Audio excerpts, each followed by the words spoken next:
અમદાવાદનો આ એક એવો વિસ્તાર છે કે જ્યાં મોટી સંખ્યામાં આપણને અમદાવાદીઓની ચહેલ પહેલ જોવા મળતી હોય છે, કારણ કે આ એ જ વિસ્તાર છે કે જ્યાં મોટી સંખ્યામાં કેફેઝ, રેસ્ટોરન્ટ આવેલા છે કે જ્યાં અમદાવાદીઓ આવે છે પોતાના સ્વાદના ચટકારાને તૃપ્ત કરે છે અને તેની સાથોસાથ ગોસિપ્સ તો થતી જ હોય છે. પરંતુ આ વખતની ગોસિપ્સ કંઈક અલગ જ છે, કારણ કે માહોલ છે લોકસભા ચૂંટણીનો ગરમા ગરમ માહોલ. ગરમા ગરમ ચાની ચુસ્કી, ગરમા ગરમ નાસ્તો, ગરમા ગરમ સ્વાદિષ્ટ વાનગીઓની સાથે આપણે કરવાના છે લોકસભા ચૂંટણીની ચર્ચા. જી હા, હું તમને લઈને પહોંચી ગઈ છું અમદાવાદના સિંધુ ભવન રોડ પર આવેલા ટી પોસ્ટ ખાતે કે જ્યાં આજે આપણે અમદાવાદીઓને મળીશું અને તેઓની સાથે કરીશું લોકસભા ચૂંટણી 2024નો તેઓનો મિજાજ શું કહી રહ્યો છે તેઓના પ્રતિભાવ મેળવીશું. તો ચાલો જોડાઈ જાઓ આજની આ શાનદાર સફરમાં મારી સાથે.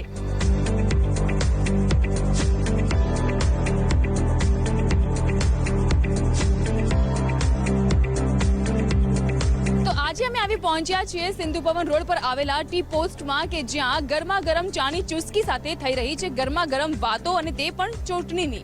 તમારું નામ? ચિંતન શાહ. ચિંતનભાઈ, શું લાગી રહ્યું છે આ વખતે ચૂંટણીનો મિજાજ કેવો? ચૂંટણીનો મિજાજ કન્ફર્મ જ છે, ભાજપ જ આવવાનું છે ફાઇનલ. એટલે કોઈ શક્યતાઓ એવી છે નહીં કે હેટ્રિક અટકશે કે થઈ જશે? 100% આ વખતે તો 400 ને પાર થશે.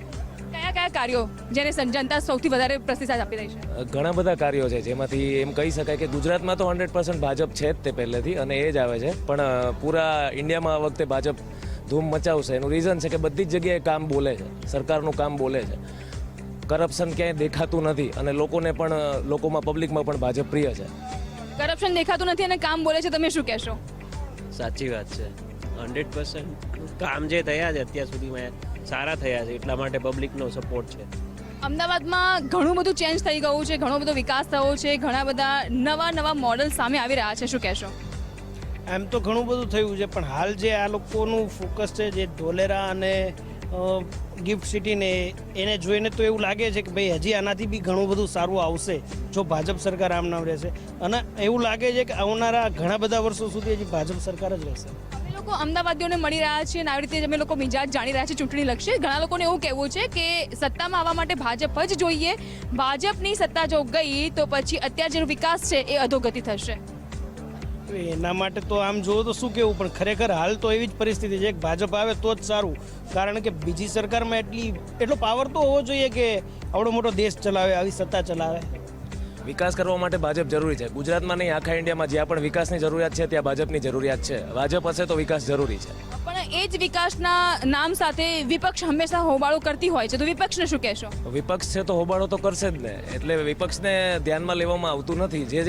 જે લોકો માટે ભાજપ ઇમ્પોર્ટન્ટ છે એ લોકોને એનાથી કોઈ મતલબ નથી.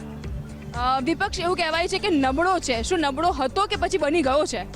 પહેલેથી નબળો જ હતો એવું લાગે છે. તમે આજ જુઓ તો 10 વર્ષમાં મોદી સરકારનું જે ડેવલપમેન્ટ છે, આજે કોઈ બી આખું ઇન્ડિયા કેટલું ડેવલપ છે, પ્લસ એમની ગેરંટી, એમને જે વચનો આપ્યા એ બધું વચનો પાળેલા છે, રાઈટ?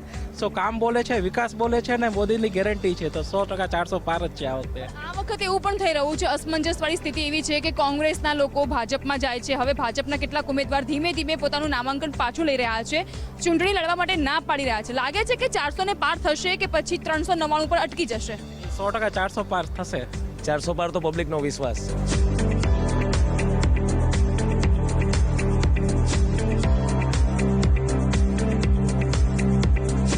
ટી પોસ્ટ એક એવી જગ્યા કે જ્યાં દરેક એજના લોકો આવતા હોય છે. સિનિયર સિટીઝન્સ તમે લઈ લો, યંગસ્ટર્સ લઈ લો, યુવા વર્ગ લઈ લો તમે, કે પછી એક ફેમિલી વાળો બેકગ્રાઉન્ડ વાળો વ્યક્તિ અહીં આવતો હોય છે અને પોતાના પરિવાર સાથે મી ટાઈમ એન્જોય કરતો હોય છે.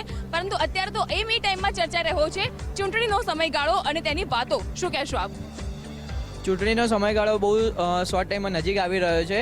તે પ્રમાણે એવું લાગી રહ્યું છે, જે પ્રમાણે અત્યારે આચારસંહિતા બી લાગુ પડી ગઈ છે, તો મોદી સરકારને અમે લોકો સપોર્ટ કરીએ છીએ અને આવનારા સમયમાં બી અમે મોદી સરકારને જોવા માંગીએ છીએ. એટલે આ વખતની હેટ્રિક તો પાકી એવું કહી રહ્યા છે, પરંતુ આગામી કેટલા વર્ષ માટે તમને મોદી સરકાર જોઈએ છે અને શા માટે? એટલીસ્ટ 2 થી 3 ટર્મ આગળ હજી મોદી સરકાર રહે એવું એક્સપેક્ટેશન છે, કેમ કે ડેવલપમેન્ટ કન્ટિન્યુઅસ છે અને આગળ ઘણા બધા સેક્ટરમાં ઇનોવેશન બી થઈ રહ્યા છે.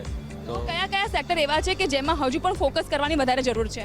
ઘણા બધા છે. પાવર છે, ઈવી છે, અત્યારે શું કહેવાય સેમિકન્ડક્ટર ઇન્ડસ્ટ્રી છે, તો ઘણું બધું કરી બી રહ્યા છે. બેન્કિંગ સેક્ટર ગ્રો કરી રહ્યું છે, PSU ગ્રો કરી રહ્યું છે. ડેફિનેટલી ઈચ્છા છે કે ભાઈ બીજેપી જ આગળ આવે. મોદી નહીં તો મોદી પછીનો કોઈ બીજો ચહેરો. પણ હોય તો એનડી પક્ષ. Yes definitely. ઓકે, સ્પોર્ટ્સમાં કેટલો ઇન્ટરેસ્ટ છે? સ્પોર્ટ્સમાં અમે ક્રિકેટ IPL અમે બધું જ જોઈએ છીએ અમે. ઓકે, મોદી સરકાર ખેલકુંભ, મહાકુંભ અને હવે 2029માં યુથ ઓલિમ્પિક અને 2036માં ઓલિમ્પિક ગુજરાત યજમાન બની રહ્યું છે. શું લાગી રહ્યું છે? કેવો વિકાસ આ છે? એકચ્યુઅલી મારા ઘરથી નજીક નાનાપુરા એરિયાની અંદર જ 2036નું જે ઓલિમ્પિકનું ગ્રાઉન્ડ છે જે એનું કોમ્પ્લેક્સ છે રેડી થઈ રહ્યું છે અને અમને ખૂબ ગર્વ અમે અનુભવી રહ્યા છીએ કે અમારા અમદાવાદમાં આગળના ઓલિમ્પિક્સની ગેમ્સ ને બધું રમાશે. એક સમય એવો હતો કે જ્યારે સ્ત્રી ભ્રૂણ હત્યા થતી હતી, એટલે કે કુખમાં જ દીકરી જન્મને આપણે મારી નાખતા હતા, પણ હવે આ વખતના જે ECના આંકડા આવ્યા છે, મહિલા દર વધારે નોંધાયો છે, કારણ કે વડાપ્રધાન નરેન્દ્ર મોદીની સ્ત્રી જન્મ લઈને એ દીકરીને ભણાવવાનું હોય, વિધવા સહાય યોજના સુધીની બધી વ્યવસ્થા છે. શું કહેશો? ઓબ્વિયસલી દેશમાં લિટરસી રેટ ઘણો વધી રહ્યો છે, જેના કારણે સમજણ શક્તિ ઘણી વધી રહી છે, હોસ્પિટાલિટી બી ઘણી સુધરી રહી છે, તો ડેફિનેટલી એમાં બી ઇન્ક્રીઝ તો જોવા મળશે જ આપણને. તો એક અમદાવાદીને અમે મળી રહ્યા છે, એ અમદાવાદીને મળી રહ્યા છે કે જેઓ અમદાવાદનો વિકાસ જોઈ રહ્યા છે, જેઓ ગુજરાતનો વિકાસ જોઈ રહ્યા છે, દેશનો વિકાસ જોઈ રહ્યા છે. 2024 લોકસભા ચૂંટણી, ગુજરાતમાં 7 મેના દિવસે મતદાન થશે. શું લાગી રહ્યું છે આ વખતે?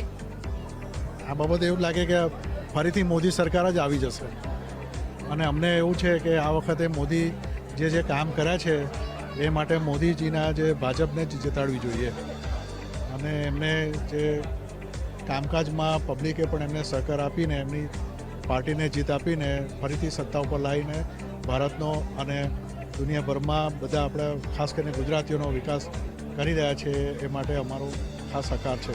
કયા કયા મુદ્દા એવા છે કે જેને મોદી સરકાર દ્વારા પ્રચારમાં ઉતારવામાં આવશે?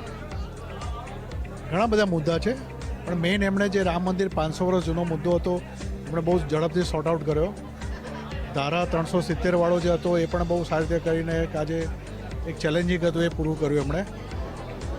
અને ઘણી બધી જગ્યાએ એમણે જે બધા જે રાષ્ટ્રીય માર્ગો છે અને સિટી છે, બધા સ્માર્ટ સિટીને બધું સારું ડેવલપ કર્યું છે અને નાના વેપારીઓને પણ એ લોકોએ સારો એવો લાભ આપીને, લોનો આપીને વિકાસ સારો કરેલો છે. વડાપ્રધાન નરેન્દ્ર મોદી સ્ત્રીને શક્તિ સ્વરૂપે જુએ છે અને 51 શક્તિપીઠનો વિકાસ થઈ રહ્યો છે. આપ એને કેવી રીતે જુઓ છો? શક્તિપીઠનો વિકાસ જે અંબાજીમાં એમણે કર્યો છે એ તો છે જ, જે વુમન એમ્પાવરમેન્ટ જે એમણે ચાલુ કર્યું છે એ તો બહુ સારી વસ્તુ છે અને એ થવું જ જોઈએ. પણ એ સાથે સાથે મારો એક મુદ્દો એવો છે કે જે રિઝર્વેશન જે છે ખાસ કરીને એ મુદ્દો હજુ સુધી કોઈ પણ પોલિટિકલ પાર્ટી જે છે એ સોર્ટ આઉટ કરી નથી શકતી. એ કરવો જરૂરી છે. વિપક્ષ પાસે એવું કહેવાય છે કે વિપક્ષ નબળો પડી રહ્યો છે, કે મોદી સરકાર સામે એ બંધ પોકાઈ નથી શકતો અને ખોટા જે સ્ટેટમેન્ટ હોય છે એ આપવામાં આવતા હોય છે. તમે જે મુદ્દો કીધો એ મુદ્દાને કેવી રીતે આપણે ઉજાગર કરી શકીએ કે જેથી કરીને વિપક્ષ મજબૂત બને? એવું છે કે જે રિઝર્વેશન છે ખાસ કરીને એમાં એવું હોવું જોઈએ કે એને મેરિટના બેઝિસ ઉપર તમે રિઝર્વેશન આપો અથવા તો તમે એને કોઈ બી ફંડ આપો રિઝર્વેશનમાં. જાતિવાદ ઉપર જે જાતિવાદનો જે મુદ્દો છે એને ચલાવવો ના જોઈએ. કોઈ બી જાતિવાદ નહીં, પણ તમે જે ડેવલપમેન્ટના મુદ્દા ઉપર ચૂંટણી લડાવવી જોઈએ, ઇલેક્શન એના ઉપર જ થવું જોઈએ. અને આ જે મુદ્દો છે જેના બેઝિસ ઉપર નોર્મલી શું આજનો જે યુથ છે ને એ જતું રહે છે બહાર, એ ના જવું જોઈએ. એનું યુથ અહીંયા જ રહે અને જે સારો જે ક્રીમ જે છે લેયર, જે ક્રીમ સ્ટુડન્ટ છે એ બધા અહીં રહેતા જ નથી, એ બધા આઉટ ઓફ ઇન્ડિયા જતા રહે છે અને એનો જે લાભ ઇન્ડિયાને મળવો જોઈએ એ મળતો નથી.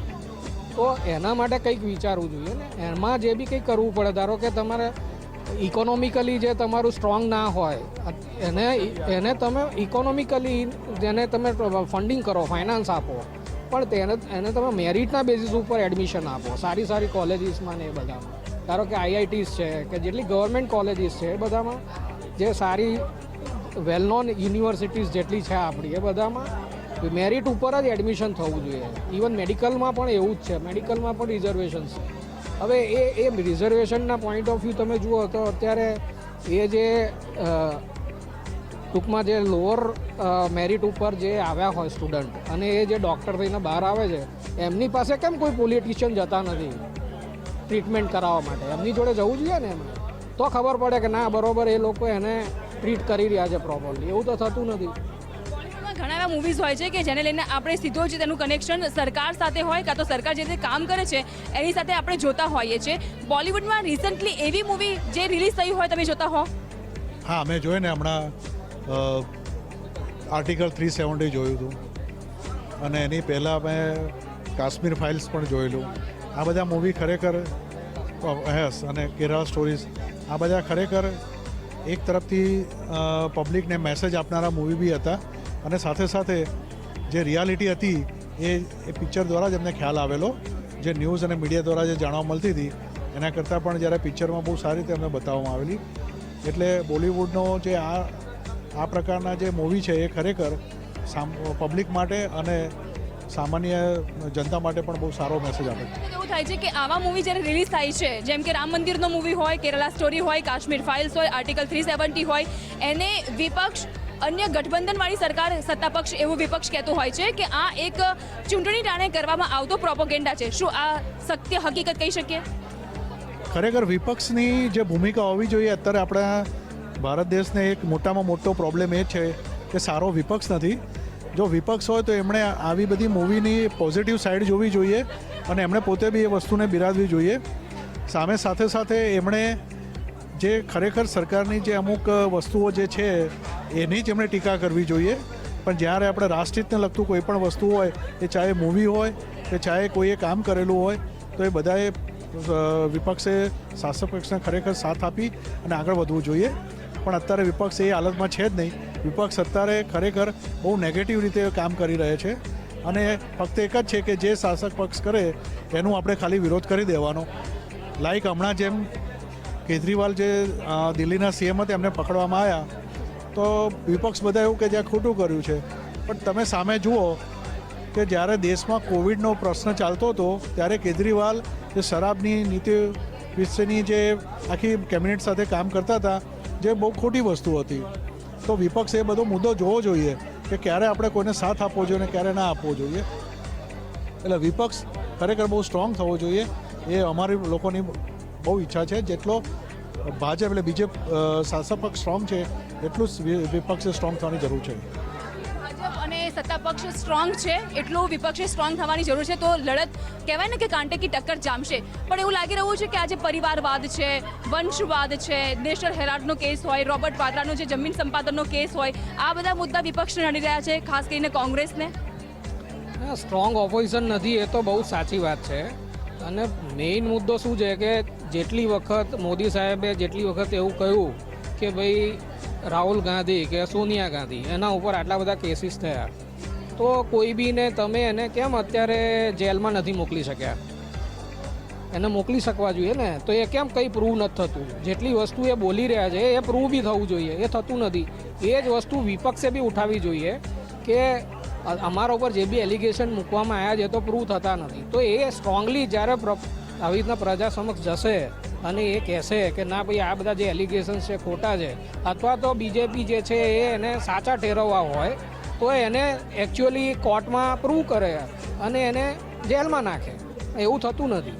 અત્યાર સુધી તમે 10 વર્ષથી મોદી સરકાર છે પણ એમાં એમના ઉપર શું એક્શન લેવાયા? અધીર રંજન ચૌધરીએ લોકસભામાં એવું કહ્યું કે તમે શું તોડી લીધું અમારું? સોનિયા ગાંધીને તમે મૂકીને અંદર લાવી નથી શક્યા, હજુ જેલમાં તમે પૂરી નથી શકતા, તો શું કરવાનું? તો આ વસ્તુ વિપક્ષે એટલી સ્ટ્રોંગલી પુટઅપ કરવી જોઈએ કે આ જે બી એલિગેશન્સ મૂકવામાં આવે છે ખોટા છે અથવા તો બીજેપીએ પ્રૂવ કરવું જોઈએ કે આ એલિગેશન સાચા છે. એના બેઝિસ ઉપર થવું જોઈએ. અને સ્ટ્રોંગ ઓપોઝિશન છે નહીં એના લીધે જ આ વન વે બધું જે બી થઈ રહ્યું છે એક જ તરફી થઈ રહ્યું છે. કોંગ્રેસ મુક્ત ભારત, કોંગ્રેસ મુક્ત ગુજરાતની વાત હતી. હવે કોંગ્રેસમાંથી પક્ષ પલટું કરીને લોકો ભાજપમાં જોડાઈ રહ્યા છે. ભાજપમાં ભરતી મેળો ચાલી રહ્યો છે. અંદરનો ખતરાક ભાજપને પણ નડી રહ્યો છે. એવા સંજોગોમાં લાગી રહ્યું છે કે આ જે સંઘ છે 400 પાર વાળો એ કાશીએ પહોંચશે. કાશીએ પહોંચશે, 100% પહોંચશે. કારણ કે કોઈ ઓપોઝિશનમાં કોઈ છે જ નહીં કે જે એમના મુદ્દા વ્યવસ્થિત પ્રજા સમક્ષ મૂકી શકે. અને અત્યારે તો વોશિંગ મશીન જેવું છે. કોંગ્રેસ અહીંયા ગાડી આવે છે અને ધોવાઈ જાય છે. જે બી એમના બધા ખોટા કર્મો હોય છે એ બધા ધોવાઈ જાય છે એવું વિપક્ષ કહે છે. આજ સુધીથી એવું જ ચાલી રહ્યું છે. વિપક્ષ જે કહે છે એ સાચી વસ્તુ દેખાઈ રહી છે. કારણ કે જેટલા બી માણસો, જેટલા બી પોલિટિશિયન્સો કોંગ્રેસમાંથી બીજેપીમાં આવ્યા એમના ઉપર પહેલાં બીજેપીએ જ એલિગેશન મૂક્યા હતા અને એમને જ એમણે પાછા લીધા. ધારો કે અજીત પવાર છે, એક કેસ મૂકું છું, અજીત પવારની ઉપર એમણે કેટલા એલિગેશન મૂક્યા. હવે અજીત પવાર એમનો ડેપ્યુટી સીએમ છે, તો એનો શું મતલબ છે એમ? અત્યારે તમે નીતિશ કુમારને તમે આટલા બધા ખોટા જણાવ્યા, ખોટા એલિગેશન એના ઉપર પણ મૂકવામાં આવ્યા અને તેમ છતાં હવે તમે એમને સાથે લઈને ચાલી રહ્યા છો. એટલે આ શું છે કે પોલિટિકલી એમને આટલી સીટ્સ જોઈએ છે એટલા માટે આ પ્રોપોગન્ડા કરવામાં આવી રહ્યો છે એવું મને લાગી રહ્યું છે. એટલે કે 405નો આંકડો ક્રોસ કરવા માટે આ પ્રોપોગેન્ડાના ભાગરૂપે અહીં જોવામાં આવી રહ્યું છે. કેટલીક મહિલાઓ છે તેઓની સાથે વાત કરીશું. દ્વારકા અને બેટ દ્વારકા આપણે જો જવું હોય તો એ વખતે થોડીક મુશ્કેલી થતી હતી, પરંતુ રિસન્ટલીમાં વડાપ્રધાન નરેન્દ્ર મોદીએ સુદર્શન સેતુ બ્રિજ ખુલ્લો મૂક્યો છે, એટલે કે દ્વારકા બેટ દ્વારકાનો પ્રવાસ હવે સરળ બની ગયો. એ વિકાસને તમે કેવી રીતે જુઓ છો?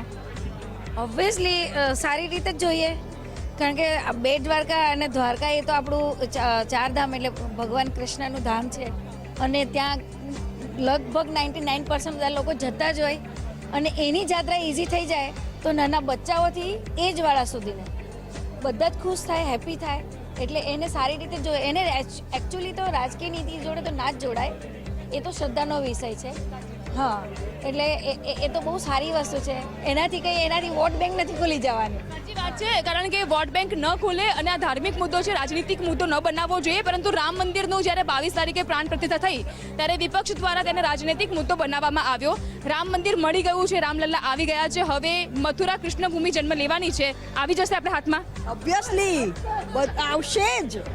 એ નહીં, કાશી પણ આપણા હાથમાં જ આવશે. કાશી તો આપણું હતું જ, એટલે વાંધો તો નથી એમાં. પરંતુ હવે જે પ્રકારે વારાણસીનો વિકાસ લઈ લઈએ આપણે, કારણ કે અયોધ્યામાં ગુજરાતી ભવન બનવાનું છે. જેટલા ગુજરાતીઓ અયોધ્યાની મુલાકાતે જશે એ લોકોને સારી સુવિધા મળશે. અરે અયોધ્યાનું તો કાયા પલટ થઈ ગયું છે.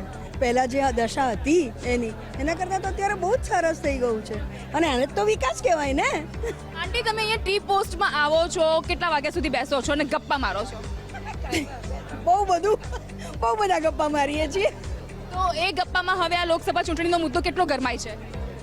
થાય ડિસ્કસ કરીએ છીએ. મેં હમણાં એને જ કીધું કે ઘરમાં ન્યૂઝ જોયા પછી મારા હસબન્ડ તો આમ બેઠા મારી જોડે કે આ વખતે આમ થવાનું છે, આમ થવાનું છે, આમ થવાનું છે. એટલે ઘણીવાર તો હું પોતે કે પ્લીઝ હવે નહીં, એમ એટલું બધું ડિસ્કસ કરે છે. હા, આ વખતે લાગે છે ખરા કે 400 ને પાર જશે કે પછી ક્યાંક આપણને? ઓફકોર્સ જશે અને મારો વોટ તો ત્યાં જ છે. તમે જે નવા આ વખતે 2 કરોડથી વધારે એવા છોકરાઓ છોકરીઓ છે, યુવા ધન છે કે જે ફર્સ્ટ ટાઈમ વોટ કરવાના છે, એ લોકોને શું અપીલ કરશો? એમની માટે કોઈ ઓપ્શન છે? એકમાત્ર મોદીજી જ છે, કારણ કે એમણે એ જ જોયું છે કે કોણે કામ કર્યું છે. પહેલાં કર્યું હશે બધાએ, ના નહીં, પણ મોદીજીનું કામ વધારે સારું દેખાય છે. બસ એટલે એ જ વસ્તુ છે ને. વોટ માટે શું અપીલ કરશો? વોટ તો કરવો જ જોઈએ, ગમે તેને કરો, નોટાને કરો કે નાટોને કરો, પણ કરો. તમે ના કરો વોટ એવું ના કરો, વોટ કરવા તો જાઓ. જેમ બધાને એ જ કહેવાનું કે વોટ કરવા તો જાઓ. વોટ કરવો એ આપણો અધિકાર છે, મતાધિકારનો આપણને હક મળેલો છે. તમારો એક વોટ છે એ સત્તા પરિવર્તન પણ કરાવી શકે છે, સત્તાનું પુનરાવર્તન પણ થઈ શકે છે. અને 4 જૂને જ્યારે મતપેટીમાંથી એક વોટ નીકળશે ત્યારે સૌ કોઈના જીવ ઊંચા હશે. મોદી સરકાર આવશે કે પછી પરિવર્તન થશે, તેની માટે આપણે જોવી પડશે થોડીક રાહ. ચા સાથે વડાપ્રધાન નરેન્દ્ર મોદીનો સંબંધ શું છે એ સૌ કોઈ જાણે છે અને અમદાવાદીઓ પણ એવા જ ચા પ્રેમી છે. સવારે ઉઠતાની સાથે જ ચાની ટપરી ઉપર મોટી સંખ્યામાં અમદાવાદીઓ આપણને જોવા મળતા હોય છે અને એ જ એ જગ્યા હોય છે કે જ્યાં જાત ભાતની અલગ અલગ વાતો થતી હોય છે. અને એટલા માટે જ આજે ટી પોસ્ટમાં પણ અહીં ઉપસ્થિત નગરજનોને આપણે મળ્યા અને તેઓનું શું ઈચ્છા છે, તેઓની શું વાતચીત છે, લોકસભા ચૂંટણી 2024 લઈને શું પ્રતિભાવ છે, તે આજે આપણે જાણ્યા. આવતીકાલે ફરીથી મળીશું આ જ સમય ઉપર, આ જ ચેનલ ઉપર કે જે છે ગુજરાત ફર્સ્ટ, તમારી સાથે, તમારી માટે. હાલ મને આપશો રજા. બાય.